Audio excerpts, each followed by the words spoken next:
Hey everyone, welcome back to another episode of Two in the Cooler. Thank you guys so much for listening. If you don't for some reason already, be sure to follow us on Instagram and Twitter at Two in the Cooler and subscribe to the YouTube people. You don't want to miss all the highlights and full episodes that we're putting up there.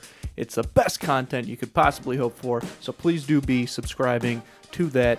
Good episode today. Before we get into it, have to tell you about Instacart. Instacart is without a doubt the best way to get some of your favorite local products from some of your favorite local stores delivered right to your front door in as little as 1 hour. Nice and easy. Got to get some stuff for summer barbecue? Don't worry about going to the crowded grocery store. Just use Instacart. And the best part is right now, Two in the Cooler listeners get free delivery on their first order of $35 or more. Just hit the link in the show description and get that deal. Start using Instacart today. You will not regret it. Also, speaking of summer, getting hot outside, perfect time. Change up the wardrobe a little bit. Why not get yourself something comfortable, something classy, something that you can look and feel good in. Teespring.com/store/2inthecooler. All the merch is up there. Logo merch. Hashtag pizza tipping. Matt can't read. We've got the summer line, PTP, Protect the Prostitute tank tops. You're going to look so good in this stuff. I guarantee it. I'm the first person that ever said that. All right, folks. Check all that out. Follow, subscribe, do all that. Thank you guys so much for listening. It's enough out of me. Here's the episode. Just the two of us. Can we sing that? Yeah, you can sing it. Your voice is so bad that there's no way we could get infringement either way. So, I actually have something to bring up. Okay. A friend of mine, not going to mention said friend, was talking about, it was Sunday, little Memorial Day weekend action. By the way, we didn't bring that up last week. Shout out to the troops. Mm-hmm. The kids. And the kids still, but this weekend was more troops than kids, but we always care about the troops and the kids. So Memorial Day weekend, blah, blah, blah, blah, blah. We're doing our thing.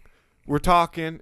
I was having a conversation with one of my good friends and his longtime girlfriend, and he was like, I had this idea the other day, and he's like, I know it sounds a little crazy, but I'm dead serious about it. He's like, I think that when we get married at our wedding, we're not going to hire a band or anything, any type of entertainment. We're just going to get you one of those like karaoke speaker microphones from Walmart, and we're just going to let you have it, the entire reception.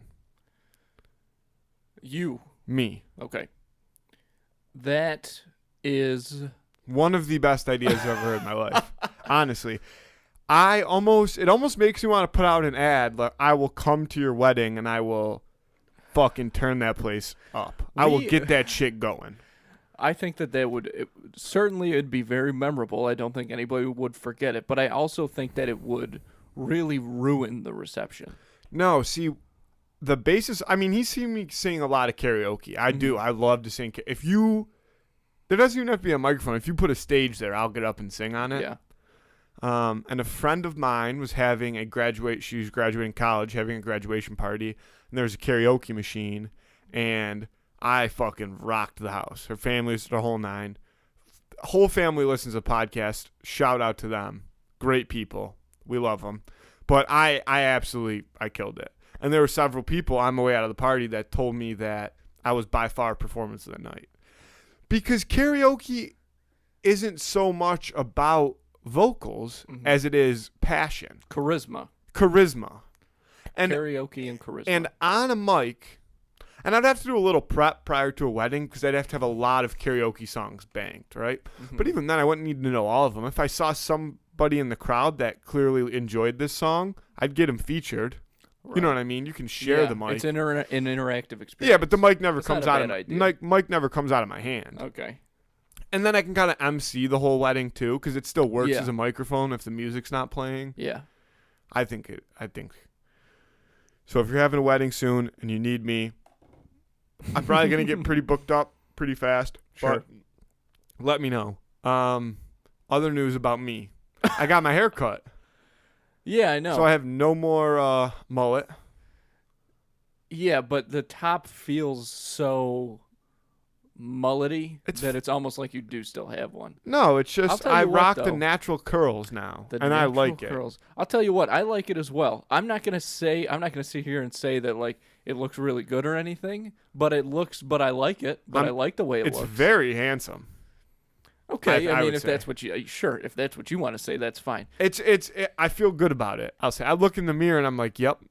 You look a little TikTok-y. No, I think don't you do. say that. Well, you have it on the sides and then a lot on the top, and as I understand it, that's a big no, TikTok-y no. kind The of deal. TikTok is the paintbrush. This is not the paintbrush. This is in no way resembles the paintbrush. No, but it's like an Irish paintbrush. No, Yeah. this is not the paintbrush. It looks a little weird right now with the mic on because it's really pushing down some of the floof, so it looks like it just runs straight across the side and it's not really faded into itself, but it is. Mm-hmm. Watch I your don't mouth. know. I think if you got No, one of those we're not little, going- I no. think if you got one of All those right, little and dangly the next earrings- subject that we're going to talk about is anything besides whatever Andrew cares about. Because we don't care about Andrew. But in reality, it's just us two on the show today. Mm-hmm. Little technical difficulties, I guess you could say, as far as guests this week, but we're working to reschedule that stuff. So we get to hang out. Yep. And I like to hang out. The Cool Guy episode, I know I've brought this up. Mhm. It was 3 weeks ago now. I've brought this up now the past 2 weeks, but that was a fun episode. Yeah, it was a lot of fun. A lot of people I saw on Instagram were like, you guys look high. We weren't high. No. We were just feeling cool. And we were were just very enjoying ourselves. low energy that day as Yeah. well. You were working like crazy, and I Oh was yeah, just that's what they. wearing the That's why it sunglasses was, on. and I explained that. Yeah. See, that's how I know that not everybody listened to the episode because they just saw the Instagram clips Mhm. and they're like, oh. But no, if you would have listened, I was getting it done. It I was making still that money. that might have to become an annual thing actually. Yeah, one we might Cool have Guy to do episode like a year. Cool Guy. We have to keep coming up with like cool who would win of the weeks though for then. One thing And that that's tough. I wanted to bring up, I wasn't, our plans kind of get shifted now that it's just us two. And Mhm. one thing I wanted to bring up is we're going to Disney World pretty soon. Yeah, I got some ideas about that. Yeah, and I want to talk Disney because I know I make jokes sometimes that Walt Disney loved Nazis, which we still don't really know if that's true or not. But I say this to some people and they think I'm crazy. You know, when you're like a 22, 23, 24-year-old guy and you go up to somebody and you're like, Disney World is the happiest place on earth, and they're too cool to admit it, they're like, no, dude, you're so stupid. No. Disney World is the fucking happiest place on earth. And if you don't agree with that, then I don't know, you're probably born in Soviet Russia or something weird like that. That's just an insecure person. Yeah. That's a problem. That's a person that just is so nervous about That person being could themselves. not be on the Cool Guy episode. That's for damn That sure. is the opposite of a cool Yeah. guy. Is that type of person? That guy is like, they're just afraid to be happy. But we Because you know what? They must have zero personality then. That's the only thing I can think of when that's the case. No, I'm serious. Like maybe they take certain things on as like faux personalities, but deep down, there's nothing original about them. That's the only type of person that I can think would be what you're describing. Like so different. Like, oh, didn't he like No, that? because Blah, blah, blah. because I strongly believe that there's people out there that their interests don't correlate with that of Disney World. But if somebody says Disney's the happiest place on earth, and they're like, dude, you're such an idiot for that. Yeah. That's so like, what do you mean? Like, grow up? Yeah. No, that person's dumb. And I don't- that's who we're talking about. I understand Yeah. what you're saying, but when they have that reaction specifically, when they're kind of because that's Disney's for kids. That, Disney's for yeah. kids. They toss it back on you though. You know what I Mhm. mean? Like they try to make you feel a little bit bad about it, Yeah. and that's what an insecure person does. Yeah. Or AKA douchebag. Yeah. Douchebags are very insecure. Mm-hmm. Poor guys. Poor douches. But I want to talk about parks. I want to talk about rides. I want to talk about food. Okay. Yeah. I got my Magic Band that I pre-ordered is like the snack one because they were sold. I was gonna get a Marvel one, but they were sold out. I So don't it's got, remember like, which one the I ended up getting. Churros and stuff. I think Stitch was available. I know you wanted that one. Yeah, I was going for Stitch. I love Stitch. Stitch is, the Stitch ride's not there anymore. The Escape. The Great Escape. Yeah. Yeah. Which, as sad as it is, he farts in that ride, and it is disgusting. That should not be allowed. No, and that ride is scary. That's a scary ride. Well, if you're very little. well, I because was scared the first time I went in there when it in opened. captivity, Stitch is a very scary person. Right. You know what I mean? Until he finds his family and Right. realizes Until he finds his Ohana. Ohana, yeah, and realizes what life is all about. Yeah. His only purpose is to destroy planets. This literally. is Elvis before he. This is Stitch before he heard Elvis. Yeah, like that's- he it's was a menace to created society. legitimately to just destroy planets. Yeah. 626. Yeah, I think is his 626. number. So of course he's gonna, until somebody shows him a little TLC, he's gonna go ape shit. But let's start with. I don't think we need to talk about Epcot, and that's no offense to Epcot, but Yeah. the new Ratatouille ride will be opening in Epcot, just not yet, not till October. It's actually The going to be one- done. It's like done this Oh, wow. month, Oh, cool. but they can't open it until October. I think the one in they have that same ride in Tokyo. I want to no, I say. think it's France. It might be Paris. Yeah. Or- And you can. I saw the videos online and stuff. It's pretty cool. Well, yeah, they make. I mean, it's like Have your you Ratatouille. ever seen the Tokyo or it might be Shanghai Disney Pirates of the Caribbean ride? Have you ever seen that? I think I've seen parts of it in the Imagineers, that docuseries. Okay, yeah. But I don't know that I've ever watched a video of It's it. fucking insane. It's like I don't even know how to describe But the it. difference between that is, and this is probably something that's going to come up a lot in this conversation, is Disney World Orlando Mhm.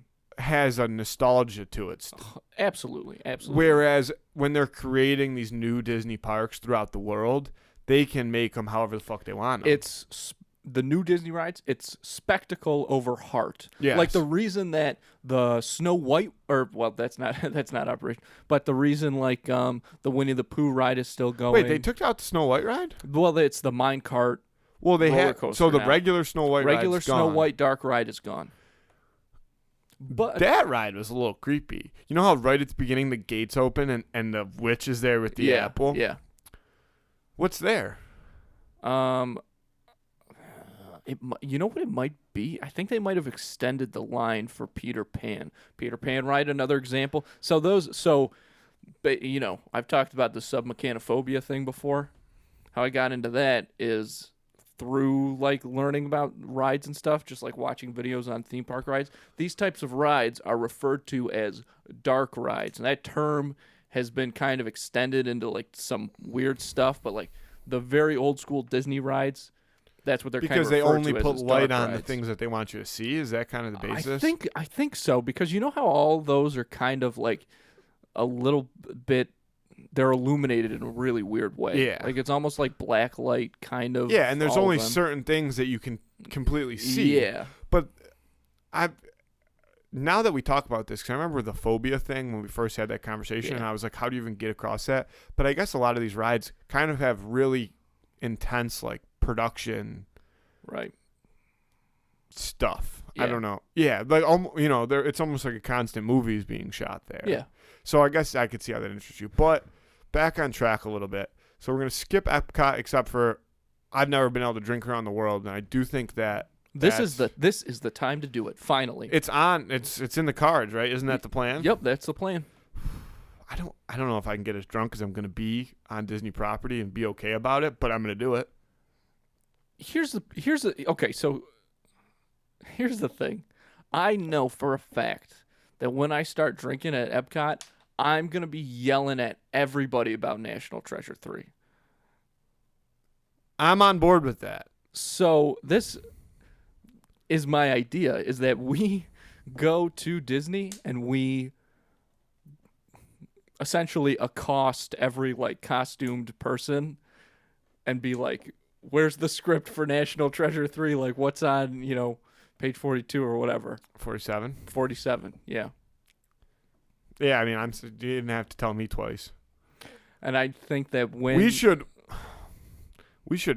get that idea that we had in writing and bring it with us. Bring like 1,000 copies of it and just start passing them out to people. go on the Everest ride and just throw it Yeah, off the throw a top, whole stack off the top top. of Splash Mountain. We got to go on Splash Mountain because they're switching that up. This is our last Yeah. chance to do it. Yeah. Switching Splash Mountain up again, but that's the one where I guess political correctness finally overcame nostalgia Yeah. because Yeah. Splash Mountain kind of had a dark history when it was first created, but they actually changed it since then. But they just took the Really? name off of it and kind of left all the same animatronics. Was it called? What was it called? Something else in the Well, beginning? because the original ride is based off the movie Song of the South, correct? Yeah. Yeah. So I think the ride told like that whole story start to finish, whereas it doesn't anymore. They That's kind of okay. remade. I've never seen the movie, I guess, Yeah. but from my understanding, they like rebranded it a while back, like a long time ago, and just kind of moved all the animatronics around and made it Splash Mountain. Yeah. But now people are like, well, we still know what it is. Yeah. Time It's to shut still it all down. those same characters and Yeah, stuff. so that's on its way out. But where am Rides, going through more rides. I? Drunk at Epcot. And then That's where we left off. I'm excited for Animal Kingdom Yeah. because you got to do the Flight of the Passenger, right? That's the one's name. Oh, the Avatar ride. And then also the River Cruise of yes, which you haven't been on. never yet. been on that Yeah. one. I'll tell you what, those two rides, I was there the year that Pandora Land, the Avatar Land opened, and it was so packed, we only had time to pick one, and we picked the Riverboat ride. If you can only go on one, you have to pick the other one. Mm-hmm. It's without a doubt the best ride I've ever been on.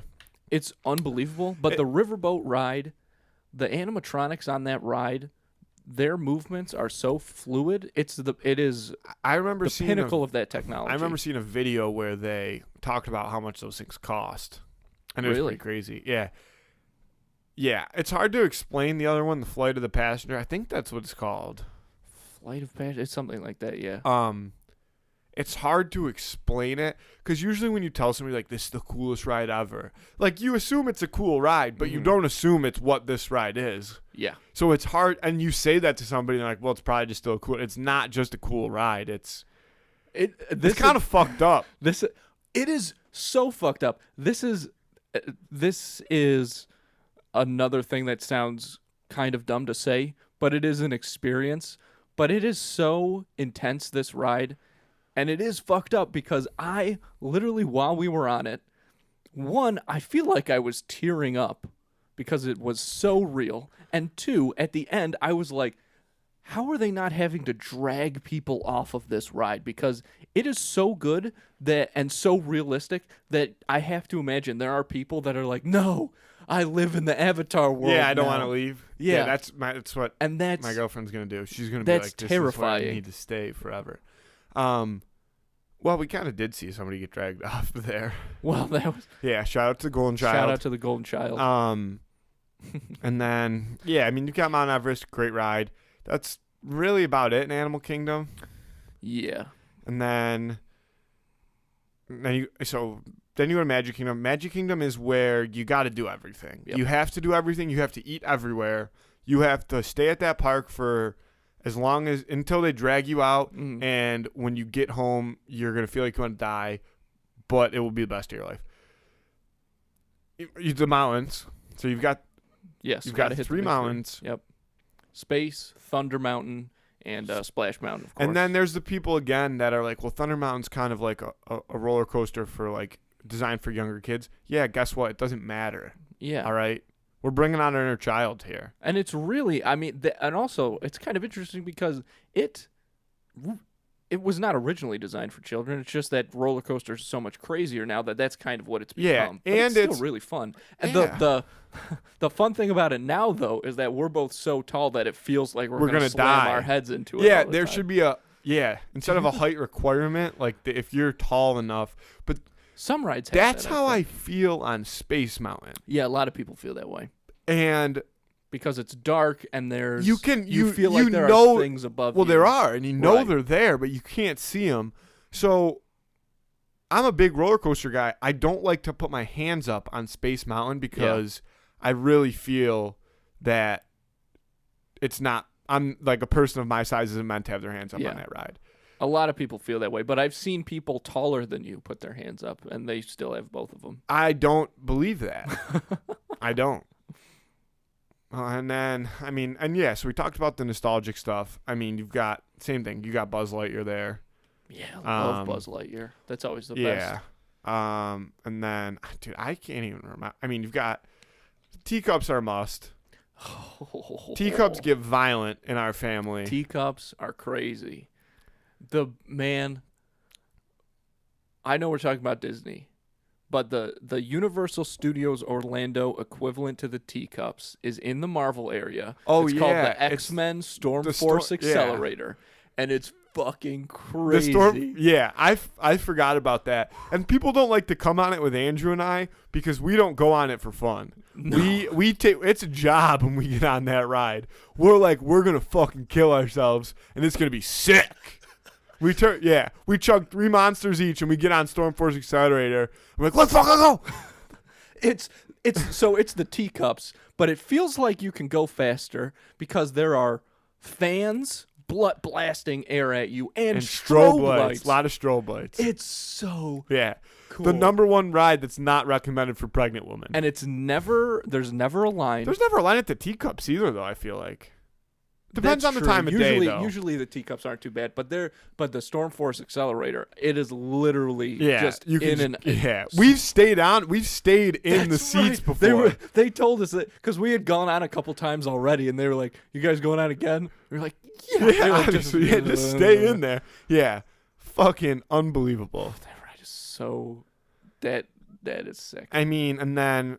So then you go, so then the Little Mermaid ride is there now. Yeah, I like that ride. I like that ride. That's one where they almost recreated they that take you nostalgia. right through the story. Yeah. Ooh, there's a new ride at Epcot actually. I think the Frozen ride is there now, and it's like that. It is one of those rides that takes Didn't you know like they had through a the ride. story. We're gonna have to do that. Yeah, then. we'll have to try it because I do know that there's a big debate.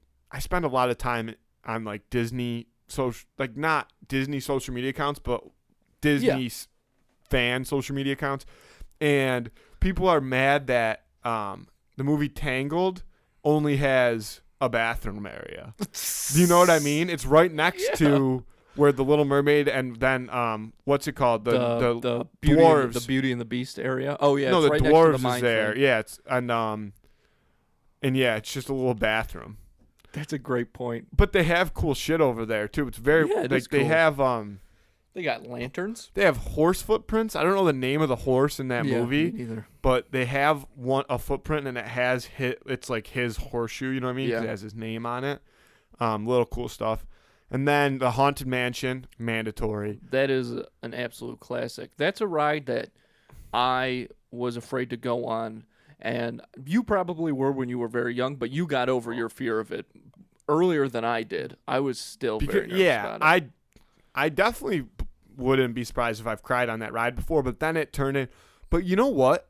I used to love it. I used to be like, we need to go on the Haunted Mansion, but I would get severe anxiety in line for it. Like this could be bad. It starts to become more real. No, but I always, as a child, I wasn't afraid of it because of ghosts.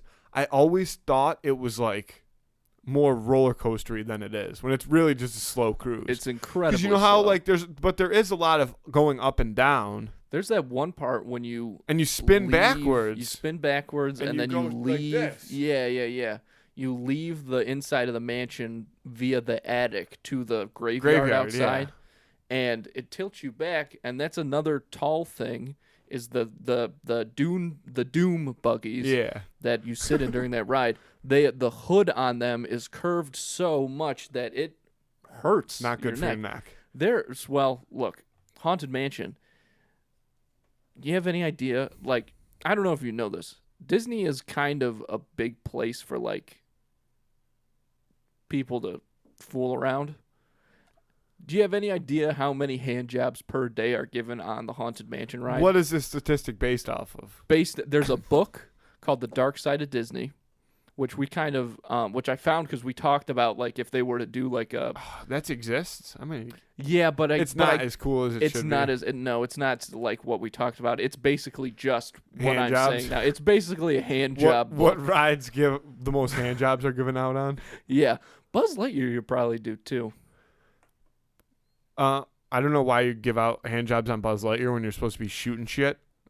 Well, If you don't care about your score, then yeah. But if you don't, see, here's the thing though. I suck at the Buzz Lightyear ride. I will fully admit. And the last time I went on it, I know I'm not good at it because the last time I went on it, I quit halfway through because that's my mentality. Is if I'm not going to win, why do I play? Terrible mentality, by the way. But and you're fucking good at it. I'm the best in the biz. So going into it this Ranger year, level. I'm going to really try. Can we talk a little strategy? Or are you not share your secrets? No, I mean, I'm sure certainly ready to go. So are you a big aimer at the high point ones? Here's the thing you need to know about the Buzz Lightyear ride. And this is where I'm gonna do a little chest thumping here, okay, folks? My visual observation skills are unparalleled.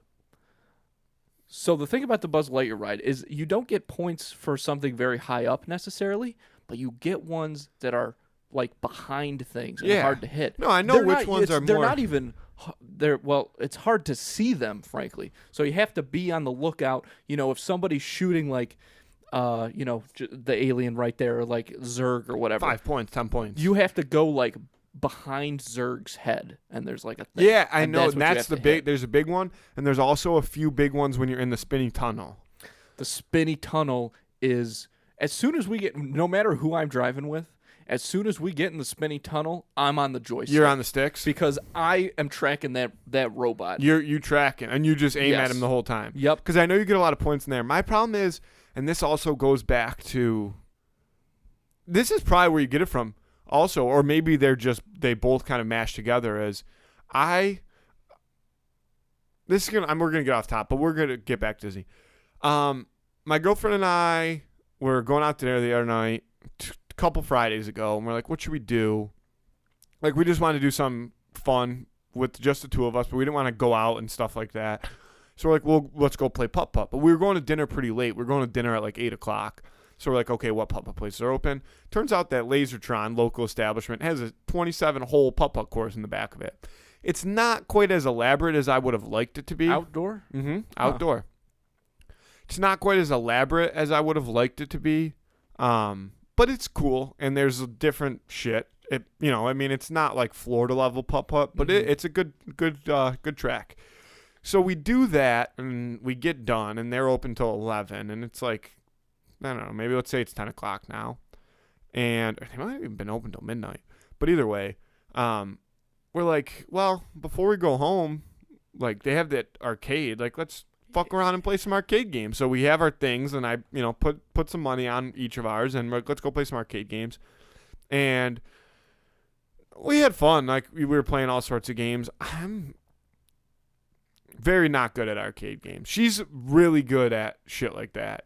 And I don't like to lose. So I would kind of like just would only play games that I knew she wouldn't want to play so that I didn't have to play her. Because like the basketball one, which is something that I think might be like, I think I just don't shoot fast enough to beat people because I like to make sure I make every shot. Yeah. Where other people just chuck everything and they're just going in. But anyway, so I had like, she was out of her card. I had like $1 left on mine. We're getting ready to go. And I'm like, Big Buck Hunter sitting there, 95 cents. So I play Big Buck Hunter. Horrible. I am horrible at it. Like, I am very, very bad. The problem that I have with Big Buck Hunter is, and I don't know if maybe the sticks were just broken or something, I reload and it doesn't register that I reload. Is there a trick to like really snapping that bitch back in place? I think that maybe now that I think about it, that was my biggest issue, is because I'd shoot the first deer, and you can drop him with one shot if it's in a good spot. Sometimes you got to take a second. But then I'd reload. The second one comes running across the screen, and I'm trying to fire at it, and it's like reload. And I'm reloading, and it's not reloading. And so then this deer's already passed. The whatever it is that you're playing. So the third animal you're supposed to shoot is there, and I finally get my gun reloaded, but he's running now too. So I hit him once, don't drop him, and then the special animal runs out, and I try to shoot him again. I'm not reloaded. Yeah, it sounds like that thing was probably broken. They're a little sensitive. I'm phenomenal at Big Buck I Hunter. know. This is why I brought it up. They are a little sensitive, so if you go too fast and like, then sometimes it doesn't register. So that's probably what it was. yeah, I and there bet. are some that you have to shoot off screen, and that's how you relay. Yeah, I it, know if that. could. But I don't think that's the situation. No, that was I now that you say that, I didn't know that. I think that because I was like, I got to be quick. I mean, speed is Yeah. my middle name, so I'm so excited that we're talking about this right now because, and I'm also so glad to hear you say that you're bad at arcade games because I am phenomenal at arcade games. Dave and Buster's high score on Big Buck Hunter, Fuddruckers high score on Galaga. That was when I was like 7 or something. I'm I'm really like I'm good at skee ball. Skee ball. I'm good at I had the high score on that at Lasertron way back when it was like first grade. I'm coordinated, so I can do Right. stuff like. But even like, I'm pretty good at the NASCAR one too. Oh, see, any Yeah. racing game, doesn't matter if it's console, doesn't matter if you actually have a wheel, whatever. I'm crashing 100% of the time Yeah. into the grass, just not moving. My problem with games like that is maybe I'm just too much of a realist in a sense, where I'm like, the second I get behind the wheel of something, and again, whether it's, I'm like, let's fucking drive this puppy. And it takes me a while to adjust because I'm like, this isn't how this should work. Like, I drive a car every day. I drove one here. This is not how cars operate. So that's a big problem I have with racing They games. need the pedal sensitivity on those is wrong. Like you should be able to, This like it should have a little. well, also this like push the back to the, it, you know? the games themselves, like at a place like Lasertron, the steering is dumb because the steering wheels only go like this far, or they Yeah, just right. shake rapidly. I don't know, but anyway, let's get back to Buzz Lightyear. Yes, Buzz Lightyear. I'm gonna try to make a run this year, but this again goes back to, I'm glad we brought my girlfriend up because she's just as competitive as I am, Mm-hmm. and she's never been to Disney. She was there once when she was like 5 years old, and she knows that I've spent plenty of time in that bitch. Yeah. If I go in there and I start losing shit like that, I'm gonna crumble. I'm a mental midget. I'm gonna be a puddle. I'm not gonna be able to battle. Like if I get down early, it's gonna get bad. I don't think anybody's ever been thrown off a ride at. I don't think anybody's ever been thrown off the Buzz Lightyear ride, but Oh, she somebody better definitely- watch out somebody because definitely I'm has. gonna. Yeah, I fuck a hand job. I'm gonna kick her ass. Yeah, I think that's it'll. my goal going into that ride. I think that it'll probably even out though with you two because, like you said, we spent a lot of time at Disney. It's kind of like if you're in the woods, like maybe she knows how to hunt, but you know how to read the sky. Moana hand up in the. Because we can. That's my. Like, I could draw a map of Disney World. So could I. Yeah. It's funny. I said that too. I still grab a map every time I walk Yeah. in. I need a Because map. that's part of the experience. Yeah. Like and that map is glued to me. Yep. And That's every guy in Disney World has a map. It doesn't matter. And this is a funny thing about Disney World. It doesn't matter how many guys are in your party. Could be 5 guys, could be 10 guys, everybody has a map, and the second you decide to go somewhere, every single guy will pull that map out. Mm-hmm. What's the best, and we know what's the best way to get there. What should we stop somewhere along the way? Every single guy pulls that map out, and he's looking at numbers, he's looking at the chart, he's looking Yeah. at numbers, looking at the chart. Yeah. You know what part of that is? I mean, one, it's just you do need that. You're absolutely right. Every guy does have a map of Disney, which is hilarious. But you do need it because you want to just be sure, I guess. I also, because I don't like the look over the shoulder. I don't like when people do it to me, and I don't want to do it to other people, especially when it's like very hot in Disney. I don't want to have to look over you to look at the map. I also don't want to have to take the map out of your hands. Oh, yeah. Everybody gets their own map. Yeah. That's the way that we've always done it. That's the way it needs to be done. GYOM, get your own map, boy. A couple other things about Magic Kingdom. Pro tip, and this is another comparison between Disney and Universal. Universal Studios, Islands of Adventure. You walk in, churro cart. There's like a little bridge that says like Adventure Begins or something like that. Just beyond it, churro cart. Directly in the center. You go that way, you're going to hit Seuss Landing and then Simpsons and Men in Black area. Over there, something else. Marvel or something. Disney World, Orlando, Magic Kingdom, there's one churro cart. Remaining. There used to be. I feel like there used to be. Yeah, I'm not sure, but it's been years since there's only been it. one. Yeah. And it's in Frontierland. Yeah. over by the actually kind of like diagonal from the Hall of Presidents. It's in that stretch. So you know how you go it's where it like shifts. Yeah, so you know bit. how you can take that left and there's Splash and Thunder? Yeah. But it's a dead end over there. Yeah. And then you come back around and go this way and then the Hall of this is bad already. But yeah. And cuz what's that restaurant right? Isn't that where Pecos Bills? Yeah, Pecos Bills is right on that corner. Yeah, that's right. That's exactly where it is. And so you kind of, yeah, I mean, you have to get there. It's just look, that's the one churro cart. It's worth it. But you know what? A couple times, because when I lived in Orlando, I went there a couple times that year. I'd go to Disney, what is now Disney Springs, all the time. We'll talk about that. I went to Magic Kingdom a couple times, and I tried a turkey leg for the first time when I was like 19. Never had one before. And that's a big thing at Disney World. Yeah, people love the turkey legs. It was terrible. It was bad. It was just this isn't supposed to be mean. Not disgusting. It was not good.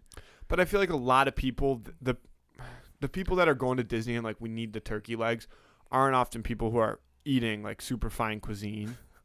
And that's not like offensive at all. It's just like, you know, if you're going to this huge once in a lifetime vacation and you've never been, you're like, I need to try a turkey leg. The turkey legs were huge though. Back in the day, they were promoted like a lot. That was kind of a big deal for Disney. Not the case anymore because they suck, but they still sell tons of they're moving units of turkey legs. But you know what it is too is people look at those turkey legs and they assume like this is the most food I can get for what is a fair price. What's probably $12, I bet, for a turkey leg. I bet you that's close. Yeah. I almost think it's 11, but I'm going to go on the higher side because I bet you it's gone up. And it is a pretty big turkey leg. Like if you're going to muck the whole thing, it's a meal. And a lot of time, if you were to go to, say, Pecos Bills and get a burger, fries, and a drink, I mean, that's like an $18 meal right there. Yeah. And I get why it's appealing. And it's fast. You don't have to wait in line. You don't have to sit down. You know, you can just sit on the curb and smack the shit out of a turkey leg. Your kid can eat a bucket of popcorn, and you're good to go. I get why people want to eat them. They do smell really good when they're cooking, and it's like it's like, I mean, that's king food, right? That's like a stick of mutton. Yeah. In the like Game of Thrones, I'm, you know? Like, I'm fucking in charge. I'm in Disney World. Exactly. Let's go. Yeah. No, I mean, turkey leg, never a bad play. I've actually never had one myself either because it's kind of gross. Oh, yeah, absolutely. No, I don't mean the taste. I know. Think about walking around the park all day and you're just manhandling this giant turkey leg that's been sitting in a cart for 4 hours. Not my style. What is my style is, and I don't know if I'm going to fuck this up, confirm. Oh, no, 100%. I have two things to bring up. Okay. The ABC Studios restaurant in Hollywood Studios. The what the fuck do they call that? It's like it starts with a C. It's literally the commissary. Yeah, the commissary. Yeah. Yeah. Top tier. Gotta be there. Of the Disney restaurants, which because everywhere else same exact thing. Yeah. Basically everywhere you go. But yeah, the commissary that's for like fast places like that. Yes, because I mean, if you're talking now, we don't do this a lot, but Hollywood Studios, if you're gonna eat food, the drive-in diner is very, very cool. We only did that once, maybe twice. Yeah. I had something else. Okay, so back to the snacks, back to churros. You've got the Dole Whip, which I've also never had, but that's like the new turkey leg. That is like you have to find the Dole Whip. We know they sell it. We don't know where. And also, again, there is only one churro stand in Hollywood Studios, and it's when you go in and you go to the right, and there's that. It's like there's a really nice actual restaurant there. It's got that green awning. Yeah. Right outside, one churro stand. And now they have the cream cheese filled Mickey Mouse pretzels, sometimes coated in cinnamon as well. All right, the cinnamon got me on that one. Those things are fucking amazing. Really? You know how you tell that story the year that I was eating a lot at Disney because I was playing, you know what I mean? Yeah. I was sucking those things down like it was nobody's business. It's a hot pretzel, like a soft pretzel, and it's stuffed with cream cheese.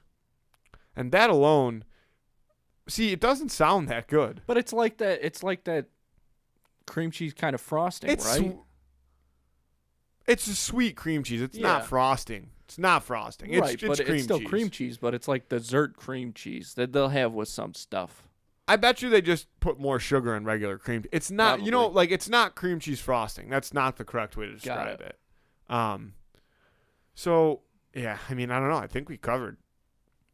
We did a lot of Disney talk. It got me really excited. Anything Mickey shaped there, I'm usually good for. I love the Mickey pretzels. I love the down Mickey those. ice cream sandwiches. You start with the ears. What kind of lunatic would start with the chin? Start with the Turn ears. Mickey upside down and then eat him like that. But you know why you start with the ears? This is me personally, why I start with the ears. Ice cream sandwiches, when they come out of the freezer, are hard as shit. And it's not enjoyable to eat a hard ice cream sandwich, but you also don't want to eat a melty ice cream sandwich. You want the perfect softness. When you're in Florida, if you bought one and said, I'm going to wait till it softens up a little bit, it would be melted before you even got way to too it. late. But the ears, you can one bite. I mean, that's a pretty big bite, but you can one bite the ears off, and they're pretty soft because they're so on the exterior, if that makes sense. It's like the opposite of like the way a ball sack works. So Yeah, now I get what you're saying. do you know what I'm saying? No, not Because- really. Because I thought I testicles, did, and then you lost. Because testicles. because testicles aren't in your body because your body temperature is too warm. Right. So that's why they're out to cool them down. Whereas Mickey ears aren't attached to the main part of the ice cream sandwich, and that's the coldest part. The Mickey ears don't stay as cold Yes. as the rest of the sandwich. So you can take those down, Yeah. and by the time you take those down, if you've done it properly, the Mickey Mouse head, I guess at that point, is the perfect softness for an ice cream sandwich. I thought that's what you were saying, and then you Brought talked in about the testicles, and that's not exactly how I would have said it, but that is absolutely correct. Yeah, that makes sense. The ears are the testicles of the head. Mickey's ears are the testicle. Yeah, only on ice cream sandwiches. It doesn't apply to anything else. No. And then I guess lastly, really the big thing here going into this is Hollywood Studios. Mm-hmm. Because, I mean, to begin with, it's almost always the big thing because you've got Tower of Terror, Yeah. Rock and roll Roller roller Coaster. So I'm going to go awesome. on the Tower of Terror this year. I usually don't. Oh, really? I do sometimes. Like, I have before. Mm-hmm. And I'm not afraid of roller coasters, but the Tower of Terror scares the shit out of me. Did you know that there's like 1 in every 1,000 Tower of Terror rides that does an entire drop from top to bottom? It's like a special ride, and they'll tell you if you're afterwards if you're on it or something like that. I did not know that. Yeah, I don't know where I saw this, but it literally, like, so you know how when you go up and you can see, but you Yeah. don't do that all the time? Yeah. There's one, like, it doesn't even it happens, like, I don't know if it's once, how often it runs, but it's not everyone, not even close to everyone. And when you go up, you go all the way up, and you go all the way down to the lowest point. Yeah, because usually if you've never been on it, it is one of those drop rides, and they kind of like drop you a lot, and then they'll drop you a little, and kind of like that, yo-yo it a little bit. But so now you're going from top to bottom in one go. Yeah. The scariest wild. shit about that is you never know what drop it's going to be. You come in on this Twilight Zone ass fucking entry. It's so cool. that part of the ride is awesome. But the reason I never went on it as a kid is because I was deathly afraid of elevators as a child. Yeah. because I think we told the story about me Yeah, getting, you getting stuck in the elevator elevator. before. So even when we would go to your hockey tournaments, if our hotel room was on the 5th floor, I would have to take the stairs. Yeah, I knew you were a little. I don't mind elevators that are like. But you want to know what elevator freaked me the fuck out was when we were in Seattle, and we went into the Space Needle, Oh, and you're going up like maybe the CN Tower. no, I've That never was a been in long the CN time ago, Tower. though. I've been in the CN Tower. Maybe when you were like very little. I No, think. what is that one? This is gonna sound dumb. I don't think it's the Empire State Building though, but we did it with Aunt Sue when we were in New York City. It might be the Empire State I have Building. no idea. They sell like it was fucking so high, and it counts the floors, and it shows you like there's like TV screens in it that show you like graphics of like them building it as you're going up in like each story, and it's like, dude, this is fucked up. I am unearthly high in the air right now, and also in the Space Needle, I don't really like heights. Roller coasters, don't mind heights. I hate them. In the Space Needle, like you can literally feel that shit waggle when you're up there. No building should ever waggle. I don't care if that makes it like earthquake. No. You should. It's a building. Is this building moving right now? No. It's exactly how it should be. If you have to build a building that has to be able to wiggle, you've built too high into the sky. There's no reason for us to be up there. That's how you know.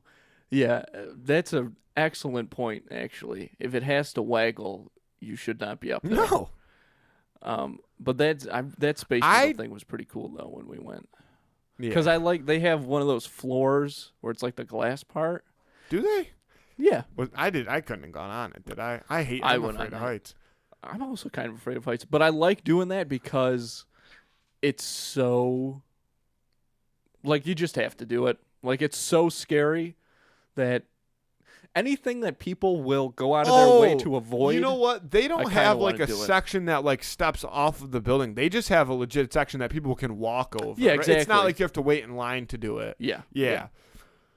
No. I almost could guarantee. I don't even think I would have stopped. I don't even think I would have gone within 5 feet of it. That's how afraid I am of heights.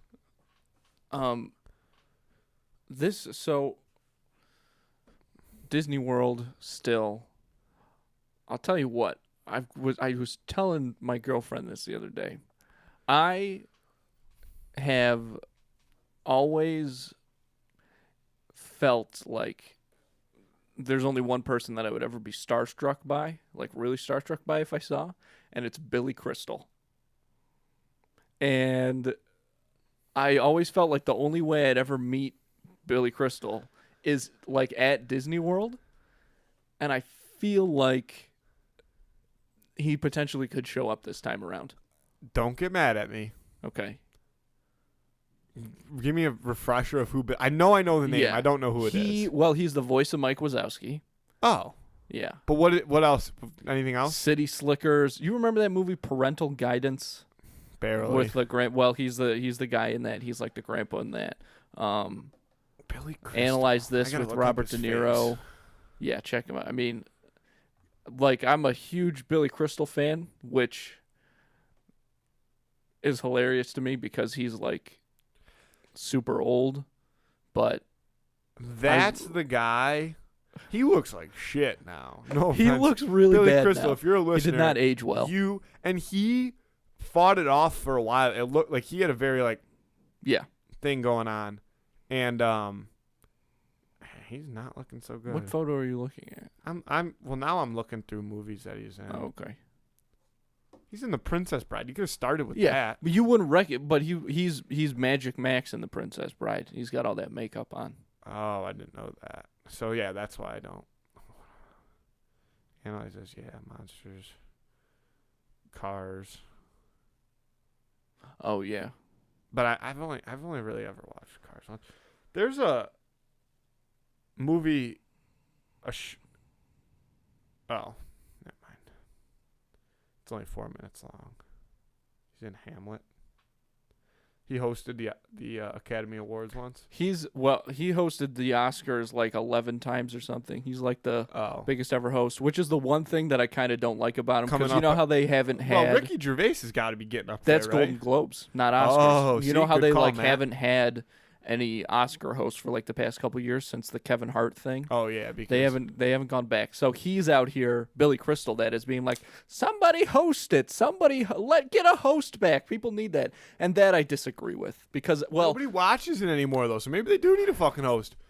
maybe. I don't I know don't give a if you shit could about fix the that at all. Oscars. No, nobody does, and nobody should. Fuck them. I'm just really excited for Disney World. Oh, And yeah. this kind of turned into a Disney episode. It wasn't my my original intention. No. But we really went through it. But you have to. I mean,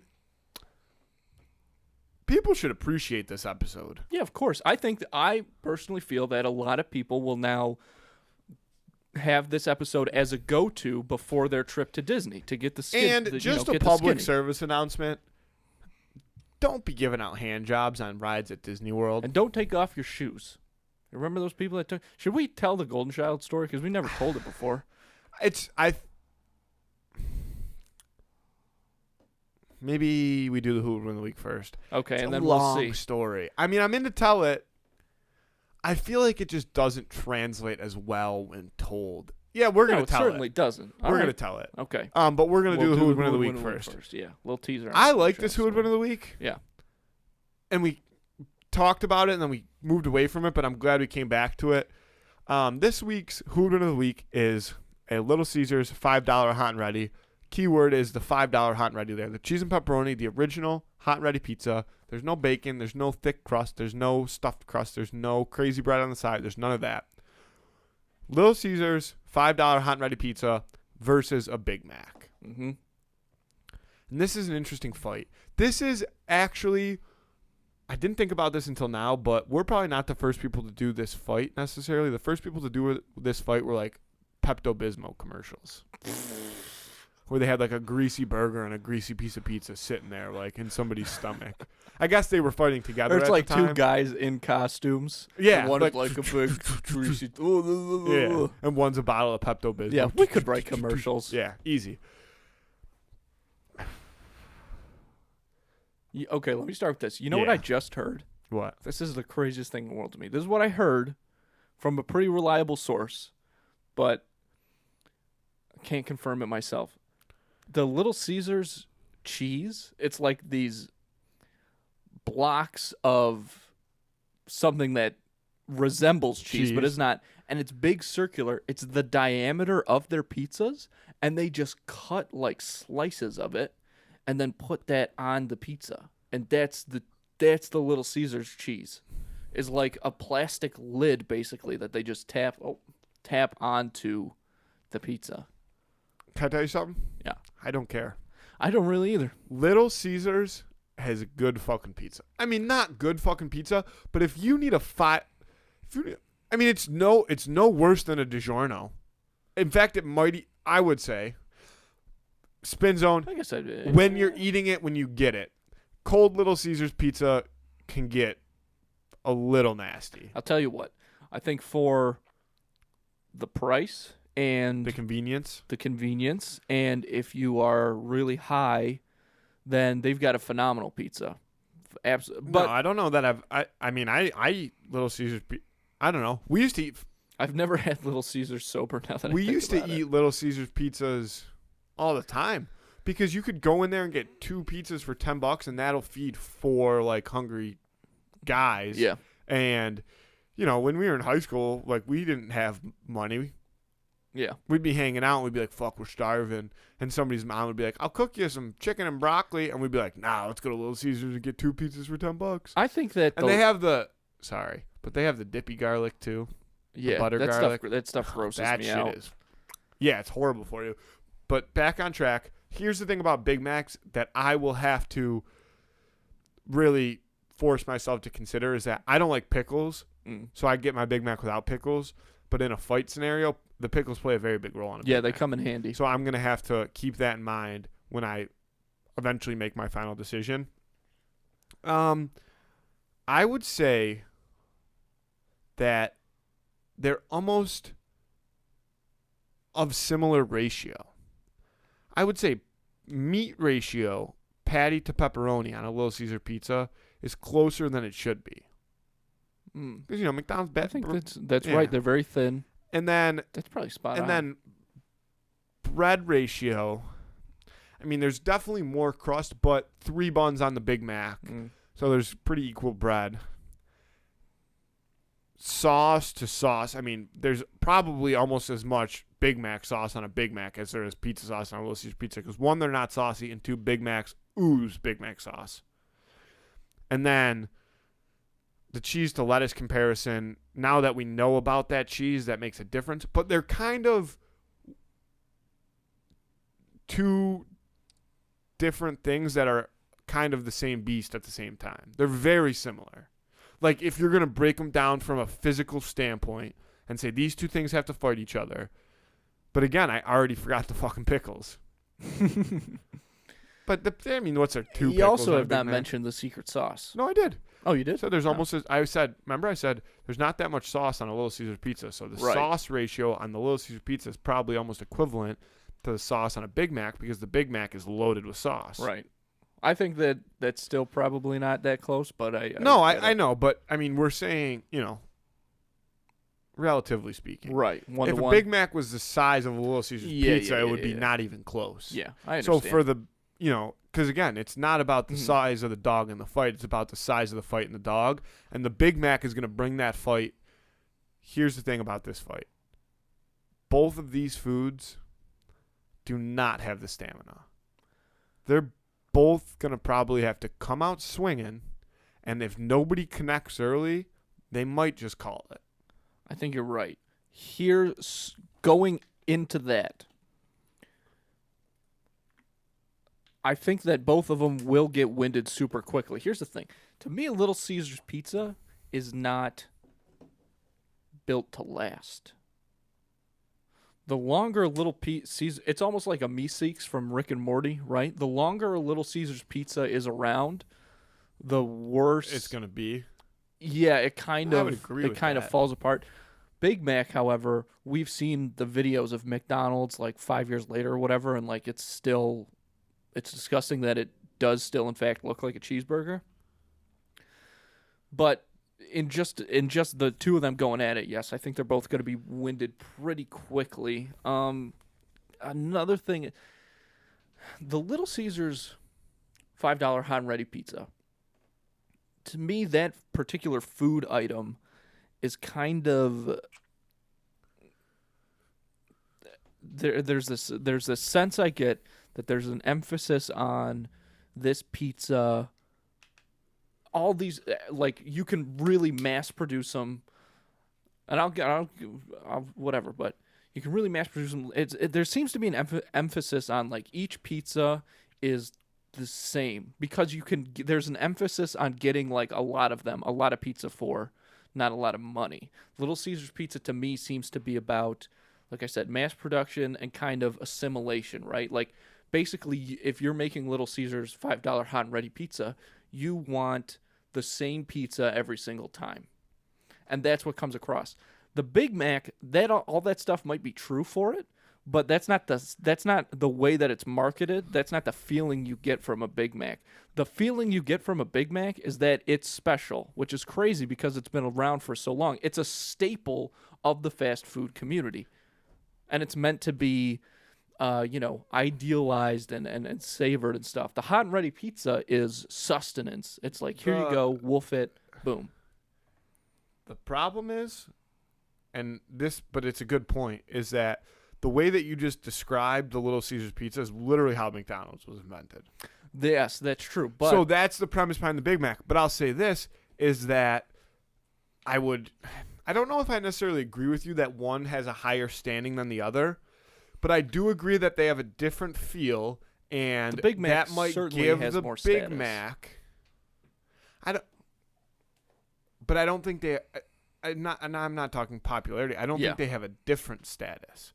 I know what you're saying, and the way that they're marketed may be seen like that. So you might see the Big Mac come into this fight as the favorite for that reason, because people are like, oh, it's the Big Mac. It has a special sauce. You know, it's Yes. got something going on. But in reality, that's Fugazi. That's That's you know a little what I mean? fugazi. Yeah. Mm. That's pixie dust. I think that they are on the same standing. I don't know the price of a Big Mac. $1.50? Way more. Really? For Oh a Big yeah. Mac? I bet you it $2.29? I'm gonna look it up. Okay. Because I bet you it costs. No, it's more than that. I bet you it's like it's almost as much as a pizza. I will say to your point about the pickles and the sauce, though, I think the Big Mac has more in its arsenal. Yeah, Because $3.99, $4 for a Big Mac. $4 for a Big Mac? Yeah, What does this country come to? Big Mac meal, $5.99. So that's Big Mac fries drink. For $6? It should be. It You should used to be $5. able to get back in my day. Uh-huh. You could get dinner box, 2 Big Macs, 2 cheeseburgers, 10 nuggets, 4 fries for $9.99. You could add 4 drinks, $11.99. Wow. And then the price of the dinner box went to $10.99, drinks $14.99. Now What they is don't going even on? sell them, which is also bullshit because you should at least still sell them. They must have even for McDonald's to discontinue an item that they're probably losing money on, that really says something. There was summers in my life where I would not be here today if it weren't for dinner boxes. We would go fish. It's actually about the same time I was eating a lot of Little Caesars. We would go fishing. We'd ride our bikes. We couldn't drive yet. And, we'd go in the morning and we'd fish until we were hungry. And then right by our fishing spot, there was a McDonald's. We'd ride our bikes there. It didn't matter how many of us there was. It could be 2, 4. We would pull up. I'm talking change sometimes. See, I like that. See, this is something that I think will never go away no matter what. Even though I don't think this is what you guys did, you get this. You know that scene in The Sandlot where they're like collecting glass bottles so they can buy a new baseball? No, that's kind of what that. Yeah. Yes, exactly. Like we would fight. I'll tell you what. We would fight to get that $9.99, and there was times where we were so thirsty and we couldn't get the extra couple bucks to get the drink, but they had $1 extra large sweet teas, unlimited refills, and we would buy one for all of us. And it was disgusting. I don't really like sweet tea. I wasn't born in the South. I don't drink sweet tea on a regular basis. Like sweetened iced tea. Yeah, that's not what sweet tea is. Mm-mm. So you got this fucking bucket of warm sweet tea pretty much, and we're all just sucking the shit out of it just to not die. But I don't remember how we ended up on that. But, I mean, and it's the same thing with Little Caesars, though. Like, that's what we would do. That's why I put them on the same standing. They're viable food options that are horrible for your body, but you can get for cheap, and they will fill you up. At the end of the day, and this is going to get a little cheeky, but I'm going to take the Little Caesars pizza. And honestly, partially because of size, partially because of that cheese thing you just let us know. Because think about a Little... You probably don't know this because, like you said, you're not very familiar with Little Caesars pizza. But it makes sense that that's how they do it because the cheese of a Little Caesars pizza is so conformed to that pizza, and it's the perfect layer of cheese across the whole thing. And if you don't cut properly a slice of, if it's not properly cut, you will ruin the entire pizza because the cheese will just come. And I think that if I was that pizza, I would chuck that layer of cheese directly over the Big Mac. Now, the Big Mac's defense strategy to that would be, if I was the Big Mac, use of a combination of the pickle juice and the Big Mac sauce to create an acidic something to cut through the cheese. Yeah. But I think that it's like when somebody throws a blanket over you. Like, you can get it off. But if they're doing it, that means they're prepared. They're going to be able to jump on you quicker than you're going to be able to throw that blanket off. So I think that the Little Caesars pizza throws the cheese, but it doesn't want to waste the pepperoni. So I haven't figured that out yet. But I think it used the cheese, and then it uses its size to get right up on the Big Mac while the cheese is kind of holding it down. And I don't think that the Big Mac would have because at that point I'm saying so little energy that probably burns everything that the pizza's got. Yeah, But at that point, the pizza's just dead weight on the Big Mac. It doesn't have to move, and I don't think that the Big Mac could drum up the energy after using its sauce and stuff to make that acidic whatever to get the pizza off of it and maybe go on the offense. That's an interesting strategy choice for the pizza. I just have this feeling that the Big Mac would be able to outlast the pizza. And with the cheese thing, I feel like a Big Mac is springy enough that it could kind of like jump, separate itself, and the cheese would like fly right past it. That's why I brought up the whole blanket thing. Mm-hmm. Because, if somebody chucks a blanket on you and pounces right after, like I'm not saying that the Big Mac couldn't get that cheese off it, but the cheese is going to land on the Big Mac. The Big Mac's not going to jump out of the way of the cheese. Yeah, you're turning me around a little bit just because thinking about this now. And not to put you in a blender, but we do have to, if we're going to tell the story, we're going to have to pick a winner. So I'm going to lock in my Little Caesars $5 hot and ready original pizza. I do think that I have a missed opportunity with how I didn't use the pepperoni in my defense, but for right now, I like where I'm at, and I think that that's the winner.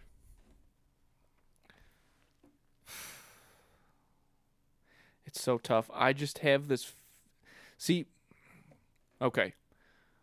Game time decision. I'm picking the pizza, and here's why. The Big Mac is all about structure to me. And like I said, it seems to be a very, my feeling towards it is that it's a symbol of fast food. Big Macs seem like militaristic soldiers to me, whereas the Little Caesars pizza is able to improvise.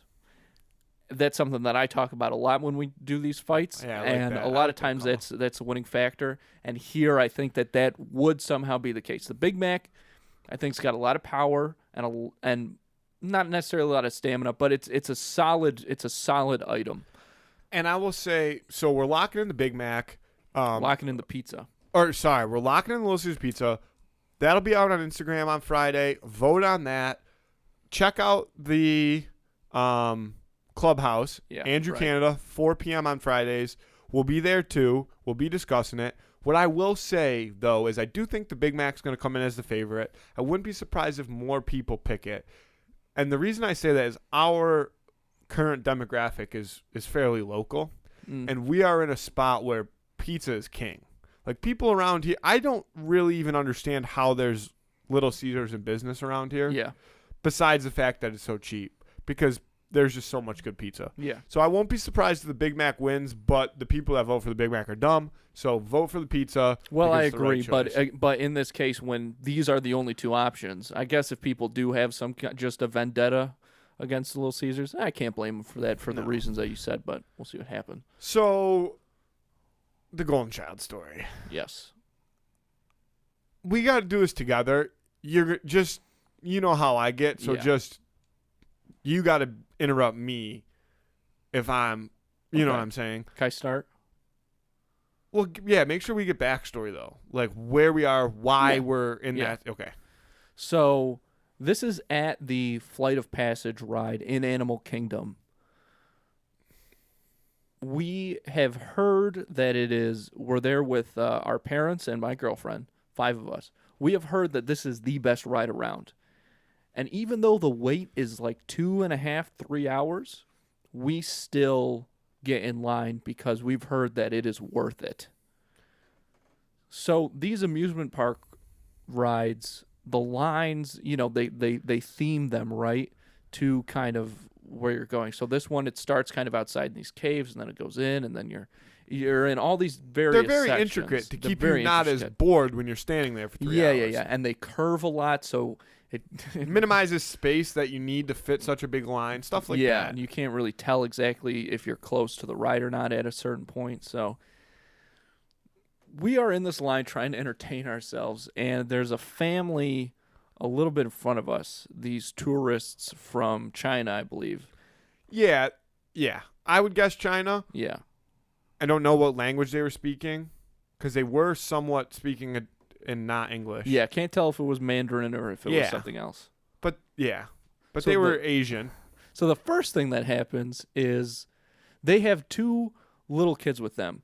One, how old is that kid? Probably, it's hard to say I the would age say of the golden style. 6 and 3 Yes, are the 6 ages and, I would put 6 on and the kids. 3. Yes, exactly. Two brothers, and they are losing it. And remember, it's not their fault. They're standing in this ride as long as we are. We were there for like 3.5 hours. It was a very, very long time. So yeah, these kids start losing it. The first thing I remember is the garbage can thing. Yeah. Well, can I say something first? So to summarize what you're about to hear quickly, my guess, and could be completely wrong. It seemed, and this is no offense to the parents, not that they're listening to this. Well, but I guess maybe a little bit. It seemed as if, they had, and this was just completely appearance based, but it seemed as if they were, traveling internationally and had, were pretty well off, and almost like they were, worked often, and they didn't really take care of their own children. It seemed like, it would have made more sense that they had a nanny or something there. You get the looking sense after the kids. that they are used to having a nanny actually Yes. watch their kids for them. So, to catch up to where Andrew's at, yeah, they were there for a while. They start getting very, very bored. And remember, we talked about, the turkey leg thing and how it's kind of gross. And theme parks are generally dirty places. I know that's something that's kind of changed with COVID, but this is very pre-COVID. So theme parks are very dirty places. And this kid is kind of running all over the place, like around the line. The parents have just absolutely no fucking clue what's going on. Like, they're not watching him. They don't care. So he's, at one point where it really starts kicking off, he's climbing on top of a garbage can. Yeah. That's in this ride. Like probably a garbage can. very dirty amusement park. It looked can. gross, and he's sticking his hands like through the slot because it flapped. or Yeah, whatever. like he's playing with this garbage So can. these kids are climbing on it, and then one of the kids like gets off, or he can't like get up there. So the dad picks him up and puts him back on the garbage Yeah, can. like, here, kid, play with this garbage can so you don't bother me, kind of thing. The next thing I remember is the pee. No. Before that, before the pee, there was this. There's this part in the line. We're still going, and we're watching You're these. talking about the climb. Yeah. The Climb's climb. after the pee. No, I thought the climb's before Pretty the sure pee the climb's because the after the pee pee. was right before the lab section of the. No, but there's that. No, but there's 2 extra zings up, and they're the raised ones. Okay. And then you get into the lab. I'm pretty sure the next stop is the pee. No, because the pee, even if it is, I think it's better if that comes next. Okay. So, okay, go ahead. So there's this part of the line where there's kind of these ramps. The line kind of ramps up. So there are ledges in between the levels of these ramps with just this very thin railing.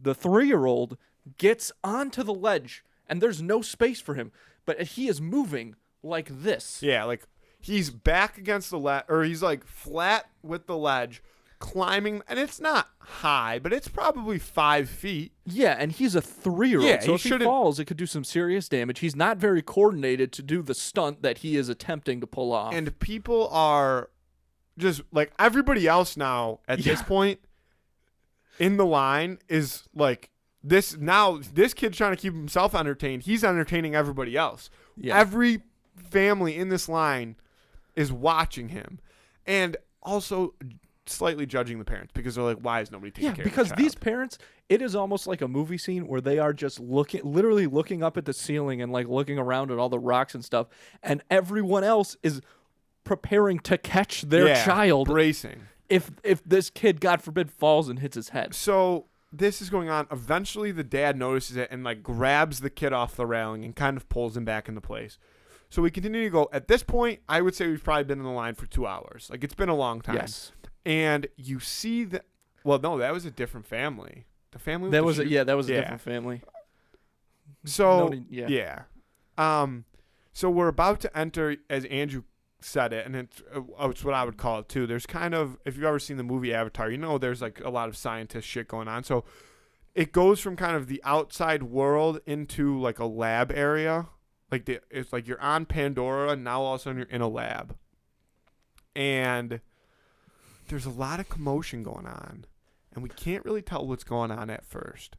But it turns out that this little kid, this little 3-year-old, has to pee.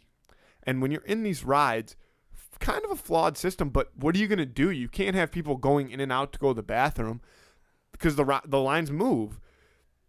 So their ultimate decision, I guess, probably to keep this kid from pissing himself. So this is probably something that we can't blame them for. I think because that the dad does leave to go look for a bathroom out like an alternative exit door, and they kind of leave it open so that he can get back in.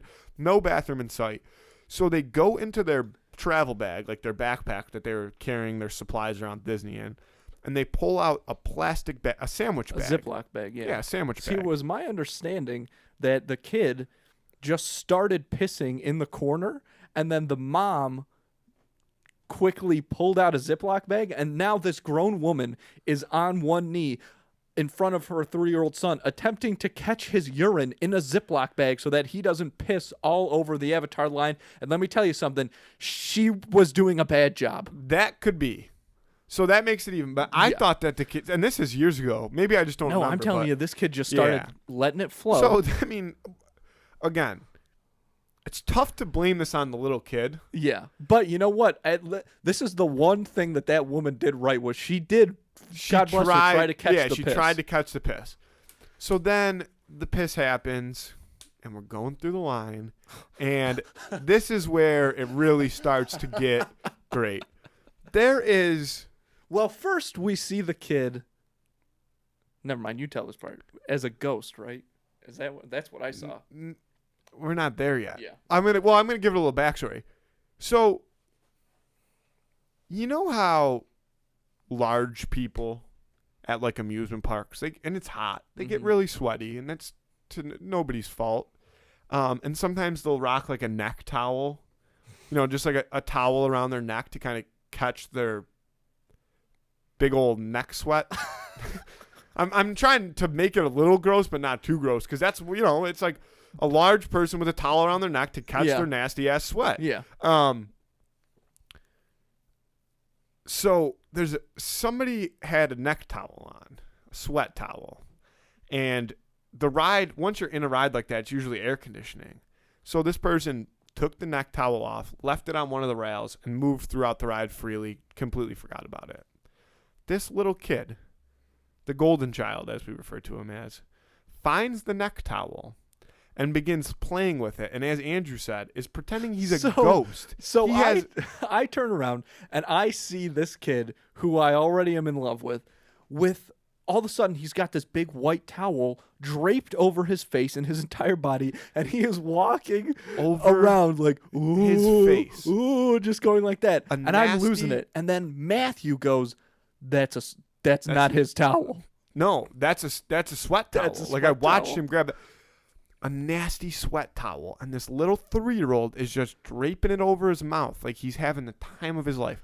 And like, I get that the towel was probably really fun, but I don't care if my kid wants to cry and throw a fit. I will never let him touch, let alone drape a sweat towel over his face. So now it's like, we know these parents aren't paying attention. Yeah. This kid is having a free-for-all. Here's what happens is they did take the towel away from him a couple times, and he grabbed it. But one time they took it away from him, and he started crying, and the mom just threw it back on just top like of him. Just a chuck on just a little wrist flick, towel on the face. So now we're in the lab, and the lab is not that the previous like waiting areas aren't intricate, but the lab is, now you're getting close to the ride. It's very intricate. All kinds of like props and stuff, right? Yeah. So, but they're not where accessible, right? You're kind of locked in by there's bars, there's railings the on barriers, both sides. right? Yeah. Where the line is, and everybody knows you don't. So it starts with there's the head. There's a skull of a banshee. A banshee is an animal that lives in Avatar. That like dragon flying thing. If you see the movie, and it's a humongous ass skull, and it's in the ground on just one pole, like one pole directly on the center. And this little fucking kid is hands in the mouth of the banshee, like lifting. He's under the rails where he's not supposed to be, like lifting himself up from the front nose of the banshee, like hanging on this thing. And so he's making it very top heavy, and it is a huge like sculpture type thing held up by one pole. So it goes back to the railing situation, like the climbing situation, where these parents are not paying attention, and there is like 8 to 10 different groups of people literally ready to jump into action for if this giant sculpture begins to tip onto this child. Like that was probably the most dangerous thing that he did. It absolutely was. This thing had very sharp teeth. It started wobbling. So then there's also this desk with like, a prop scientist desk, and these kids are climbing up it like a goddamn all over jungle the desk, gym. like trying to go through the drawers and like going crazy. And this is right before you're in like the home stretch of where you get on the ride. So now we get to the part where there's this young woman who works there, standing to separate people into like different groups, the end of the line. And this family comes up to her, and the 3-year-old is not big enough to get on this ride. Not even remotely close. She expresses this to the parents, who don't speak a word of English. And this young woman does not speak Cantonese or Mandarin, whatever language they might have been speaking. So she's trying to explain this to them, that they can't get on the ride because of the child. And they're not going to just watch. They're not just going to sit there with the child while the parents go on the ride. While this is going on, as you would assume, the parents aren't watching the child. The fucking kid takes off like a bolt of lightning towards the ride. He is sprinting. And nobody, like the parents don't see it. Everybody else is watching this kid run, to the point where everybody else in the line for the ride is cheering, like yelling, cheering for this child who's on a full sprint away from his parents, just because of how funny it is. And we've watched this kid grow throughout this entire ride to gear up the freedom to see a stretch of like space where he can sprint into, and he took off.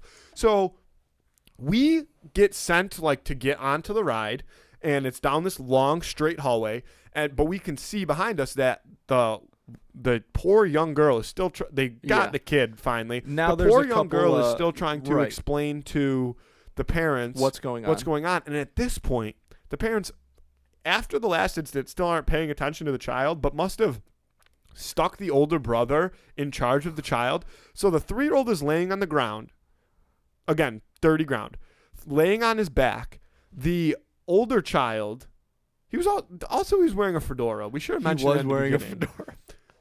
The younger child is laying on the ground. The older child has this younger one by the ankles, dragging him around on his back like a mop through this, like, again, dirty floor at a ride in Disney World. And like everybody now is nobody can take their eyes off this kid. Here's the thing.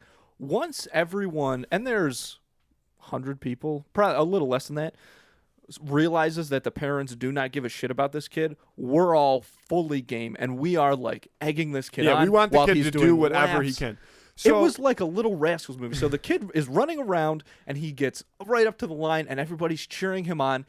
He goes on his back, and his brother comes in and then pulls him basically off stage, out of sight, to thunderous applause. Yeah, so everybody's going crazy. So these parents, they brought somebody else in, like somebody higher than the girl that was working at the ride at the time, because she wasn't getting anything across. And so finally, we're just about to get on the ride. We're at like the last point where you could be, where you can still see where this was happening. And the parents get walked away, the kids get walked away. And right as we're about to get on the ride, all of a sudden, like nothing you've ever seen before, the little kid comes flying around the corner, running back up towards the ride. People are going crazy. People are sticking their arms out for high fives on the way by, like having a fucking riot, all thanks to this little kid. I've never seen a group of people that just waited in a ride line for 3 hours have a higher morale and sense of like community than we did with everybody around us because of the love that we had for this little child. Think Beatles, Shea Stadium. It was Electric. It was fucking awesome. So I hope that you guys can maybe close your eyes and listen to that story and imagine it how we saw it. It was one of the funniest things I've ever witnessed. That's why we call him the Golden Child, the man in the fedora. He's on to bigger and better things. I'm sure of it by now. Even though he's probably only 7 now. It's probably doesn't matter. No, for the chosen one. Yeah. He can do it all. But we definitely have to get out of here. Yes, time to go. Yes, we do.